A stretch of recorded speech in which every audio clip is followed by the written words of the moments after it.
নেপাল ভারতের নিকটতম প্রতিবেশী দেশগুলোর মধ্যে তৃতীয় দেশ, যেখানে সম্প্রতি বছরগুলোতে সহিংস আন্দোলনের মাধ্যমে সরকার পতন ঘটল।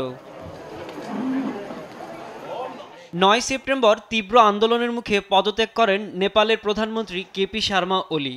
সামাজিক যোগাযোগ মাধ্যম নিষিদ্ধ করার সিদ্ধান্তকে কেন্দ্র করে দেশজুড়ে ছড়িয়ে পড়ে বিক্ষোভ। পুলিশের সঙ্গে বিক্ষোভকারীদের সংঘর্ষে নিহত হয়েছেন অন্তত ২০ জন।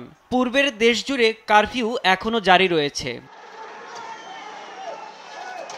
রাজধানী কাঠমান্ডুতে সংসদ ভবন ও একাধিক রাজনীতিবিদদের বাড়িতে ঘটেছে অগ্নিসংযোগের ঘটনা। পরিস্থিতি দেখে অনেকের মনে পড়েছে গেল বছর বাংলাদেশের আন্দোলনের কথা অথবা ২০২২ সালের শ্রীলঙ্কার গণ অভ্যুত্থানের ঘটনা।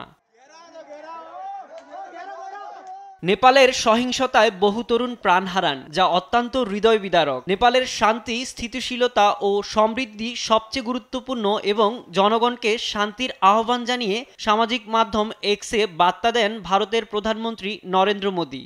একই দিনে তার সঙ্গে মন্ত্রিসভার বৈঠক হয়।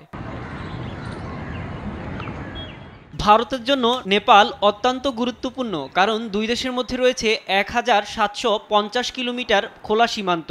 ভারতের ৫টি রাজ্য উত্তরাখণ্ড, উত্তরপ্রদেশ, সিকিম, বিহার ও পশ্চিমবঙ্গ নেপালের সঙ্গে ভাগ করে নিয়েছে সীমান্ত। প্রায় ৩৫ লাখ নেপালি ভারতে কাজ করেন বা বসবাস করেন। এছাড়া ৩২,০০০ গুর্খা সেনা বিশেষ চুক্তির আওতায় চাকরি করেন ভারতের সেনাবাহিনীতে।